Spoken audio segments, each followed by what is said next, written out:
এবার আসেন যুবক, হাঁটি হাঁটি পা পা করতে যখন আর একটু গেলেন সামনে, যাওয়ার পরে নজর করে দেখলেন একজন কৃষক বেটা। যুবতী বলে, যুবক রে, সেকেন্ডের মধ্যে বৃষ্টি বর্ষণ হয়, আবার সেকেন্ডের মধ্যে বীজ বপন হয়ে যায়, গাছ উঠে যায়, আবার ফসলগুলো বড় হয়ে যায়, পেকে যায়। আশ্চর্য ব্যাপার কি, কাঁচাগুলো কাটে, পাকাগুলো কাটে না।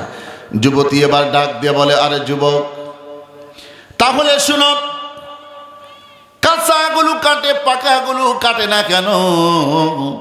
কারণটা হচ্ছে এই দুনিয়াতে আসার সিরিয়াল আছে, যাওয়ার কোনো সিরিয়াল নাই। জোরে বলেন ঠিক না বেঠি?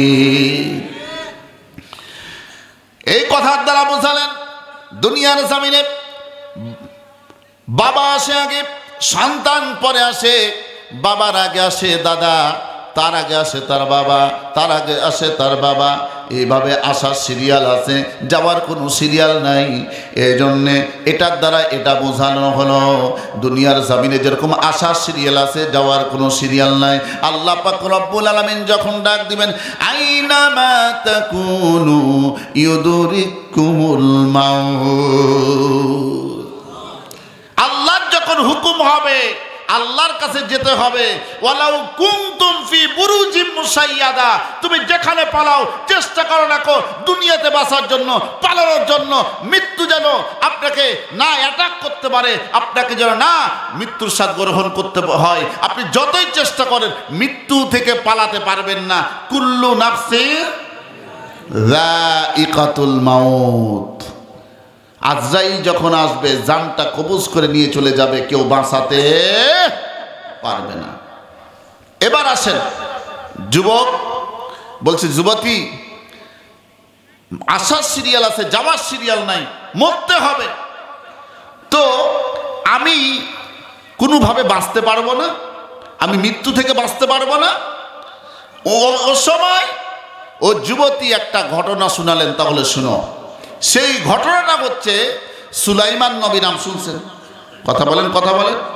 সুলাইমান নবীর আমলে একজন যুবক শুয়ে আছে ঘরের মধ্যে। কে শুয়ে আছে?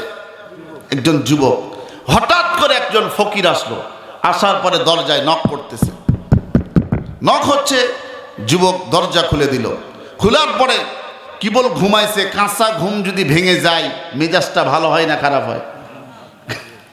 খারাপ হয় না? আমার ঘুম ভাঙাইছ তুই, তোর খবর আছে। যুবক যখন বলছে, এই ফকির ডাক দিয়া বলল, আরে যুবক, তুমি এত রাগারাগি, মারামারি, হানাহানি, কাটাকাটি, লাফালাফি, এত ফাইজলামু করিও না। আগামীকালকে এই সময় তোমার মৃত্যু হবে। কি বলছে? আগামীকাল এই সময় তোমার মৃত্যু হবে, তোমাকে মরতে হবে। যুবক তো আশ্চর্য, কে রে, আমি কোন কথা বললাম আর এই কোন কথা শোনাই? তুমি এ কথা বলো?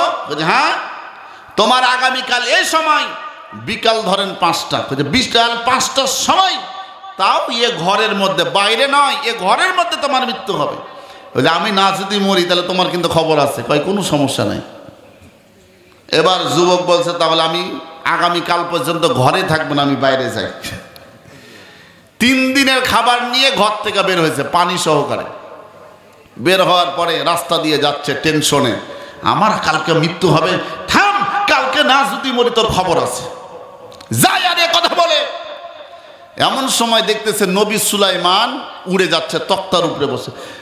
ডাক দেবে, ও নবী সুলাইমান, আপনি কই যান? কই আমি ওই এলাকায় যাই, আমার একটু নিয়ে চলেন। নবী সুলাইমান আসলেন, তারে নিলেন, যাচ্ছেন। যেতে যেতে দেখতেছে সমুদ্রের মাঝখানে একটা দ্বীপ। দ্বীপ বুঝেন তো? এবার এই যুবক বলছে, আমারে নামায়া দেন। নামছে, 3 বেলার খাবার নিয়ে সেদিন চলে গেছে, রাত্রি ওপার। সকাল যাচ্ছে, এমন সময় দুপুর হওয়া ভাব, এমন সময় তার খিদা লাগছে পেটের মধ্যে, খাবার নিয়ে খেতে বসেছে।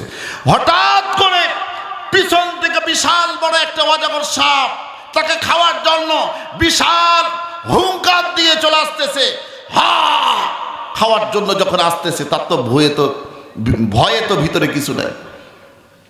এবার সামনে দিছে দৌড়, দৌড়াইতে দৌড়াইতে সমুদ্রের কিনারা চলে গেছে। যাওয়ার পরে পিছনের দিকে তাকায় দেখা সাপ নাই। বলেন ইশারা কার? কথা বলেন, ক্ষমতা কার? আল্লাহর সাথে যারা দিবে পাল্লা তাদের থাকবে না কাল্লা। আবার জায়গা মতো গেছে, যাওয়ার পরে খাবার খাবে, আবার সাপ এসছে। এভাবে 3 বার হওয়ার পরে তার জানের মধ্যে তো ভয়। নবী সুলাইমানকে বলছে, নবী সুলাইমান যাচ্ছেন, বলছে এদিকে আসেন, আমাকে একটু নিয়ে চলেন। নবী সুলাইমানের সাথে আবার গেলেন। ঘরের সামনে যাওয়ার পরে ঘরে যায় কোনো রকম দরজাটা নক করে ঘুমাইছে, মানে হিলান দিছে। আল্লাহ তার মাথার মধ্যে দিছে ঘুম। কি দিছে ভাই?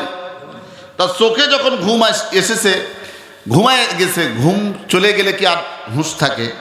হুঁশ থাকে না। এক ঘুমে বিকাল 5টা, বিকাল 5টার কয়েক মিনিট বা কয়েক সেকেন্ড আগে তার ঘুম ভাঙছে।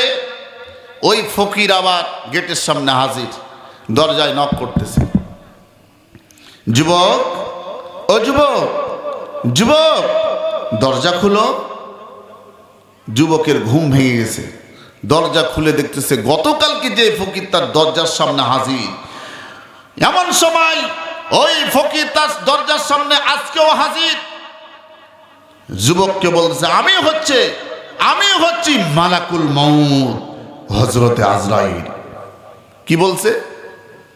আমি মালাকুল মউত, হযরতে আজরাইল, তোমার জান কবজ করার জন্য আমি এখন এসেছি। যুবকের জানে তো পানি নাই। বলছে আমাকে বেশি নাই, মাত্র 10টা মিনিট সময় দাও। 10 মিনিট কেন?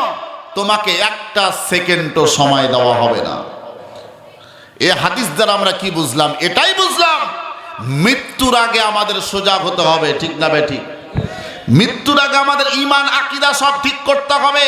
আমরা যেন সুন্দর আমল করে ইমানদার হয়ে আল্লাহর বন্ধু হয়ে যেন মরতে চাই, মরতে পারি। বলুন আমিন।